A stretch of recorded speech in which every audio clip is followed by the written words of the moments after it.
Hey guys, so I'm making this video because I've had a few people asking me what are the pressures before and after the rebuild. Well, the pressures are after the rebuild are the same as before the pump failed. So it's not going to be any better or any worse than it already was, because the pumps, when they fail in a way to where they either, like, it just fails and it doesn't work, or it didn't fail and it's going to work. And the reason that is, you really have to understand the way the pumps themselves are actually working and what the modes of failure are.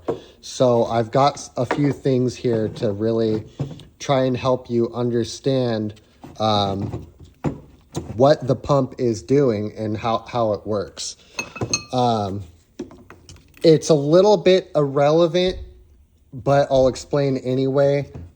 You have your fuel pressure control valve, and basically this valve is metering how much fuel is bypassing or how much is going into these three cavities.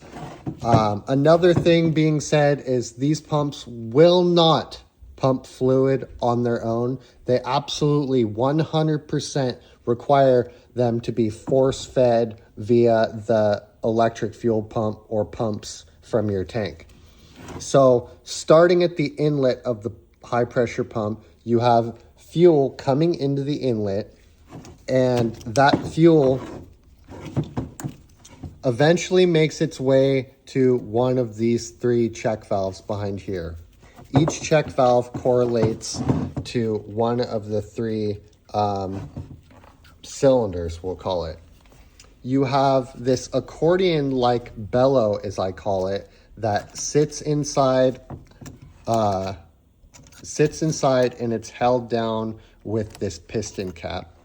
You have your swash plate that makes this wavy motion as it rotates around. So as it's rotating around, it's pushing down on the plungers in in order like that. So you have your fuel that fills up these these cylinder bodies through a check valve.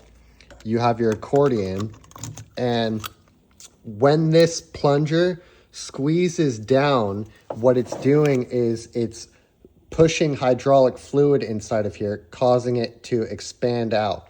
So when it expands out and pushes in there, the pressure going into it through the check valve becomes greater inside of this. So it causes that check valve to close, because that pressure or expansion is making it want to flow the opposite way. So it only has one way to flow after that check valve has closed, and that's out of the high pressure side. So another simple analogy is when this is pressed down, it causes this to expand, and it's pushing the fluid down, sort of like this syringe is pushing and it's squeezing that fluid. So the pressure builds up in there as it's pushing down on it, makes that check valve close, and it can only go out of the high pressure side. These pumps really only fail in a couple of ways that make them either stop working or, like I said, they don't fail and they work.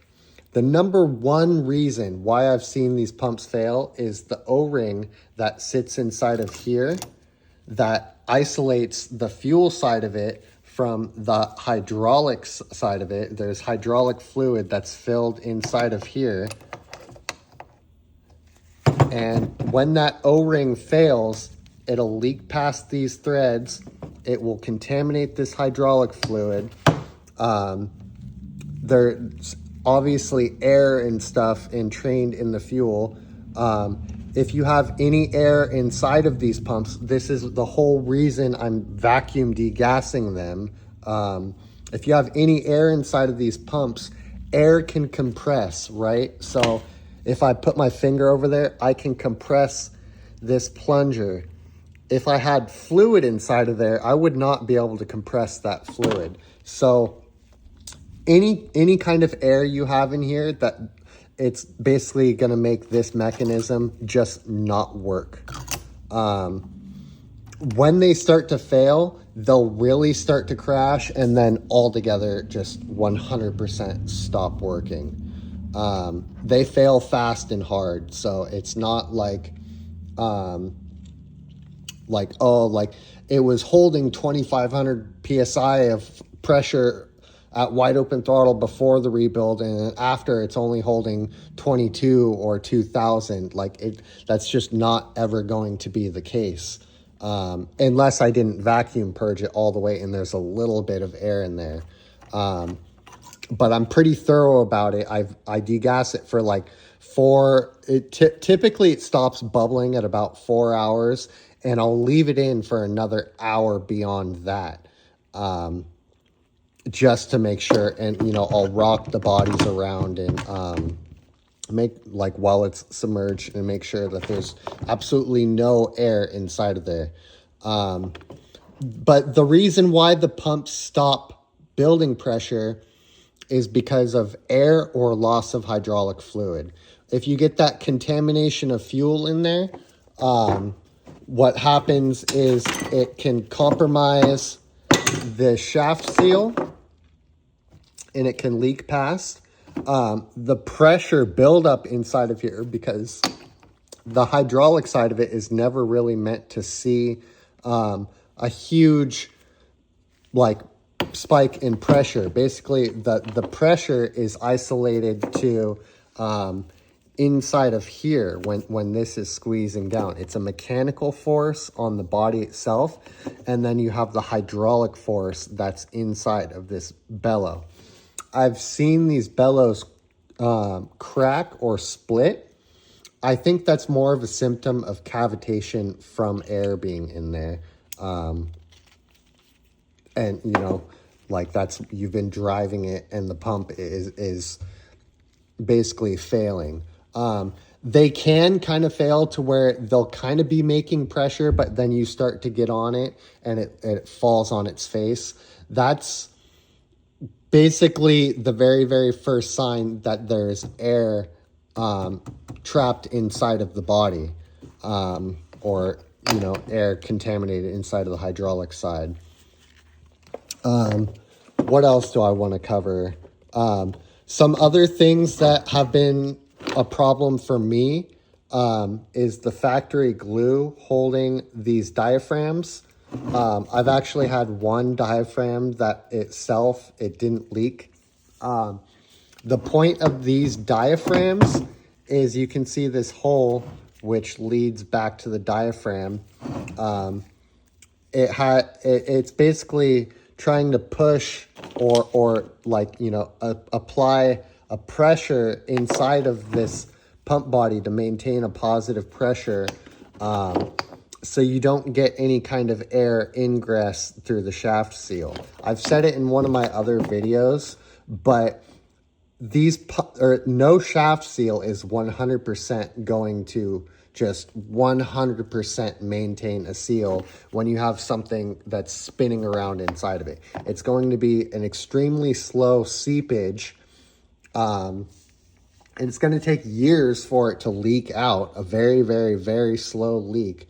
But you need that positive pressure of the diaphragm squeezing a little bit of pressure on the hydraulic fluid so that you don't get any air ingress through there. And its secondary purpose is I don't pull them all the way 100% back. I pull them to about 90% back with vacuum, so that there's a little bit of extra room for when the fluid itself heats up and it expands, it has somewhere to go and doesn't want to blow out the front shaft seals, or even potentially the O-ring that seals the two pump bodies together. Is there anything else for me to really cover? Oh, the internal check valves, they can they can fail. It's not that common. I think the reason why the internal check valves want to fail is sitting with E85 and corroding and it pitting them, and then they can't make a seal or a good seal when they close. So, like I said at the beginning of this video, the pressure after the rebuild is going to be the same as before the pump failed. So I hope that clarifies a few things for everybody. And I guess what I really want to say is, when I tell people that it's not proven in the long term that it's going to last, say, if you buy a new high pressure fuel pump, because I am replacing, where'd it go? Because I am replacing these O-rings with an FKM O-ring, in theory, it should hold up better than the factory O-rings that they used. These are coated with some kind of yellow stuff, and it's a nitrile rubber underneath it. So when the coating starts to fail, and then you have ethanol, whether it's E10 in pump gas or E85, it starts to swell and degrade the O-rings, and then that's the number one failure of the pumps, is these O-rings. So when I say it's not proven that they're going to last like an extremely long time, because it just, in theory it should, but in the real world, like, I haven't had that amount of time to actually, have it be proven, basically. That's all I'm really saying when I get at that. I'm fairly confident that it will last a long time, but as of this point in time, I simply don't have the time, like the miles put on the pump to back that up.